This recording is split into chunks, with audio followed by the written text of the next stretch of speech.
Hello भैया, तो हम लोग कर रहे हैं आज से गवर्नमेंट एग्जाम्स के लिए पाइथन सजेशन के क्वेश्चन आंसर मतलब पाइथन सजेशन के लिए न्यूमेरिकल कर रहे थे हम लोग। आज का हमारा टॉपिक होगा वो होगा पाइथन सजेशन, और क्वेश्चन नंबर 7 की ओर बढ़ चुके हैं और बाकी क्वेश्चन मेरे प्लेलिस्ट में ले हैं, तो जाके चेकआउट कर लीजिए आप लोग। क्वेश्चन नंबर 7 की ओर बढ़ते हैं। हमसे क्या कह रहा है question number 7, 2 pipes can fill a tank in 15 hours and 4 hours respectively. यानी कि हमसे कह रहा है कि दो पाइप्स हैं, वो क्या कर देते हैं, पाइप ए भरता है 15 घंटों में, पाइप बी भरता है 4 घंटों में। हमसे कहा जा रहा है कि जो पाइप सी है वो किसी भी टैंक को खाली करता है 12 घंटे में। तो हमसे पूछा जा रहा है कि वो तीनों को अगर हम लोग साथ में खुला छोड़ देंगे तो वो कितनी देर में इस टैंक को फिल कर देंगे। तो हमसे क्वेश्चन सिंपली ये पूछ रहा है। बस इसकी सॉल्विंग की तरफ बढ़ते हैं हम लोग और प्यार से सॉल्व करेंगे और प्यार से निपटा देंगे इनको। सबसे पहले हम लोग क्या करेंगे, अपनी वैल्यू उतार लेंगे। तो हमारी ए, बी और सी की वैल्यू क्या है, हम लोग पहले वो निकालेंगे। तो ए की वैल्यू कितनी दी गई 15, बी की दी गई 4 और सी की दी गई -12।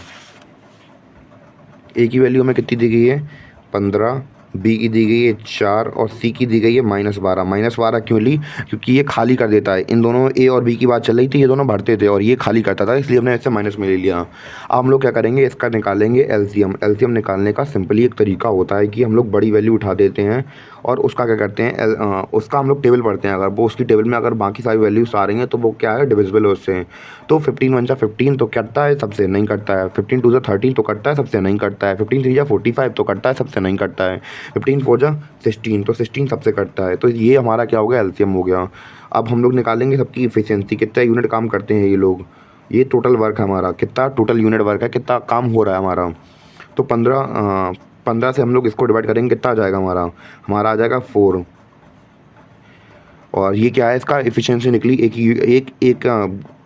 एक ही इफिशियंसी निकल आई, कितनी 4 निकल आई। अब 4 का हम लोग इससे डिवाइड करेंगे, कितना हो जाएगा, 4 से इसको डिवाइड करेंगे तो हमारा कितना निकल आएगा, 4 10 का 14 और 20 बचा तो 4 5 जा 15। तो हमारा आएगा कितना, 15 आ जाएगा। कितना आएगा, 15 आ जाएगा। अब सी की बात करते हैं, तो सी में कितना आएगा हम लोग वो देखते हैं। तो 12 पंचे 60 होता है, तो बस 60 लिख देंगे और वो भी किसके, माइनस के। मैंने रीज़न बता ही दिया कि माइनस का यहाँ पे क्यों लगाया।